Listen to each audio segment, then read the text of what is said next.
तहज्जुद की नमाज 40 दिन लगातार अदा करने से फरिश्ते और जिन्नात नजर आते हैं। घर में जिन्नातों का साया हो जाता है। कभी कभी जिन्नात पागल भी कर देते हैं। इसीलिए इस नमाज को 40 दिन अदा नहीं करनी चाहिए। तो ये सारी की सारी गलत और बेतुकी बातें हैं। इनमें कितनी सच्चाई है वो जानना बेहद जरूरी है। इतनी बेमिसाल नमाज के बारे में आखिर ऐसा क्यों कहा जाता है? आखिर क्यों लोग ये नमाज अदा करने से डरते हैं, जबकि ये सारी की सारी बातें गलत हैं? तो आज हम इसकी पूरी तहकीक करने वाले। तो तहज्जुद की नमाज एक ऐसी नमाज है जो अल्लाह सुब्हानहू व तआला सिर्फ अपने खास बंदों को ही ये नमाज अदा करने की तौफीक अता करता है। दुनिया में करोड़ों मुसलमान हैं, लेकिन इनमें से मुश्किल से सिर्फ 0.01% मुसलमान ही तहज्जुद की नमाज अदा करते हैं। कुछ बदनसीब मुसलमान तो ऐसे हैं कि पूरी जिंदगी में एक बार भी उन्होंने तहज्जुद की नमाज अदा नहीं की होती है। 5 वक्त की नमाज के बाद सबसे आला इबादत अगर कोई है तो वो तहज्जुद की नमाज है। तो इस नमाज के हवाले से हमारे मुआसरे में बहुत सारी गलतफहमियां गर्दिश कर रही है। तो आज के इस वीडियो में कुरान और हदीस की रोशनी में इसका सही जवाब पेश करने की कोशिश की गई है। तो क्या वाकई में ऐसा होता है कि अगर 40 दिन मुसलसल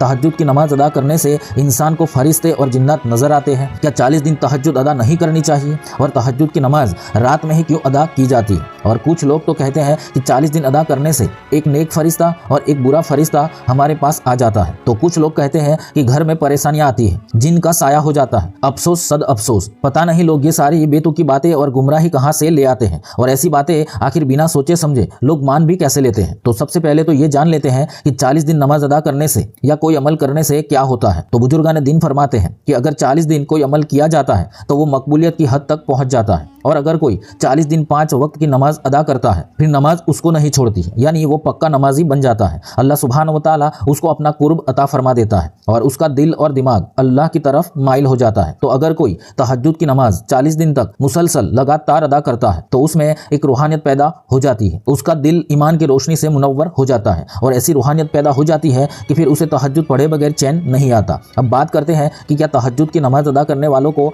फरिश्ते और जिन्नात नजर आते हैं? तो अब मैं आपको एक हदीस पेश करता हूं जिससे आपका ईमान और ताज़ा हो जाएगा और एक बात साफ हो जाएगी कि क्या वाकई में जिन्नात या फरिश्ते नजर आते हैं। तो हजरत सफ़वान बिन महरज रहमतुल्लाह अलैह जब तहज्जुद की नमाज के लिए बेदार होते थे तो नमाज के दौरान चीखों पुकार की आवाज़ें भी सुनते थे। तो वो ये आवाज़ें सुनकर डर जाते थे, सहम जाते थे। अब ये सारी बात हजरत यजीद रक्कासी रहमतुल्लाह अलैह फरमा रहे हैं। तो हजरत सिर्री रहमतुल्लाह अलैह ने हजरत यजीद रक्कासी रहमतुल्लाह अलैह से पूछा कि हजरत सफ़वान बिन महरज रहमतुल्लाह अलैह को जो आवाज़ें, जो चीखों पुकार सुनाई देती थी वो जिन्नातों की ही होती थी, वो कैसे पता चला? और जिन्नात आपस में लड़ रहे हैं, उन्हें नुकसान पहुंचाने की कोशिश कर रहे हैं। तो हजरत यजीद रक्कासी रहमतुल्लाह अलैह ने फरमाया, तो हजरत सफ़वान बिन महरज रहमतुल्लाह अलैह ने फरमाया कि उसी वक्त गैब से एक आवाज़ आती है कि अय हजरत सफ़वान बिन महरज रहमतुल्लाह अलैह, आप डरे नहीं, हम लोग भी आपके साथ तहज्जुद की नमाज अदा करने के लिए बेदार हुए हैं, हम आपको तकलीफ नहीं पहुंचाएंगे। तो ये बात से साबित है कि जब कोई तहज्जुद की नमाज के लिए बेदार होता है तो उसके साथ साथ जिन्नात भी तहज्जुद पढ़ते हैं। ये वो जिन्नात होते हैं जो नेक होते हैं, जो मोमिन जिन्नात होते हैं, कोई सर्कस जिन्नात नहीं होते जो आपको कोई नुकसान पहुंचाए। यहाँ एक बात और है कि वो जिन्नात सिर्फ शोरगुल कर रहे थे,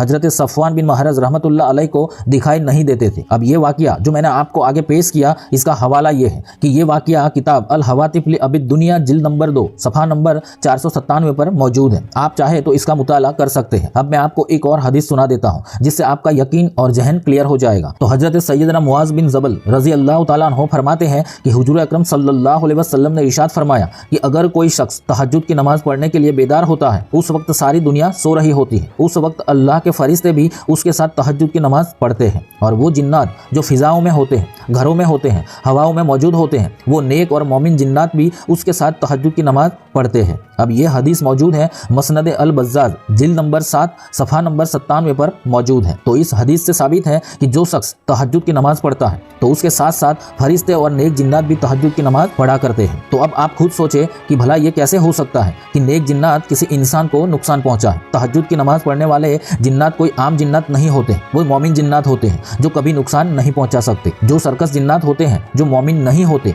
वो तो तहज्जुद की किरत सुनकर फौरन भाग जाते हैं। अब ये हदीस से एक और बात क्लियर हो जाती है कि जिन्नात नजर नहीं आते हैं, वो सिर्फ आपके साथ नमाज पढ़ते हैं और आपको पता भी नहीं चलता। और रही बात फरिश्तों की, तो वो तो मासूम होते हैं जो कभी किसी को नुकसान नहीं पहुंचा सकते। मासूम का मतलब ही यही होता है है कि वो कोई गुनाह नहीं कर सकते और ना ही किसी का बुरा कर सकते हैं। तो ये दोनों हदीसों से ये बात पक्के तौर पर साफ हो चुकी है कि फरिश्ते और नेक जिन्नात नजर नहीं आते, लेकिन आपके साथ नमाज पढ़ते हैं, आपको कोई नुकसान नहीं पहुंचाते। तो आपको अब डरने की कोई जरूरत नहीं है। जो लोग ऐसी गुमराह करने वाली बातें फैला रहे हैं उनसे हमेशा बचते रहे। तहज्जुद की नमाज एक ऐसी नमाज है जिससे इंसान की रूहानियत बुलंद हो जाती है। अल्लाह सुब्हानहू व तआला की बारगाह में वो शख्स नेक और आबिदों में शामिल होता है और अल्लाह अपने खास और नेक बंदों को ही तहज्जुद की नमाज पढ़ने की तौफीक अता करता है। इस नमाज की खास बात यह है कि अगर कोई इस नमाज की पाबंदी करता है तो उसका चेहरा नूरानी हो जाता है, चाहे वो मर्द हो या औरत। तो अगर आप अपने दिल के साथ साथ अपने चेहरे को नूरानी बनाना चाहते हैं तो तहज्जुद की पाबंदी करके देख लेना। अपना ज़मीर जिंदा रखना चाहते हैं तो तहज्जुद की पाबंदी कर लेना। अल्लाह सुब्हानहू व तआला जिसको भी अपना कुर्ब अता फरमाता है तो फिर उससे तमाम मलाइका, जिन्न,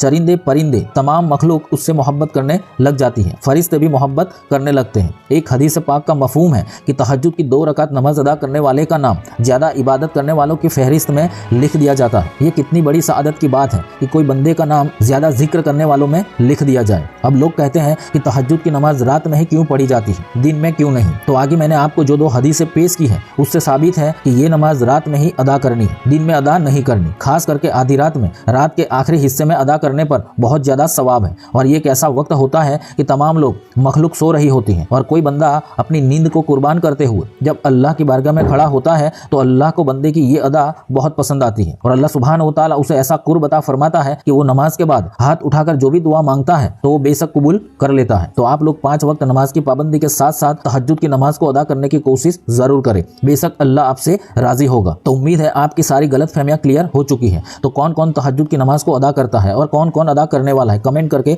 जरूर बताएं। तो अल्लाह सुब्हानहू व तआला हम सबको 5 वक्त नमाजों के साथ साथ तहज्जुद की नमाज की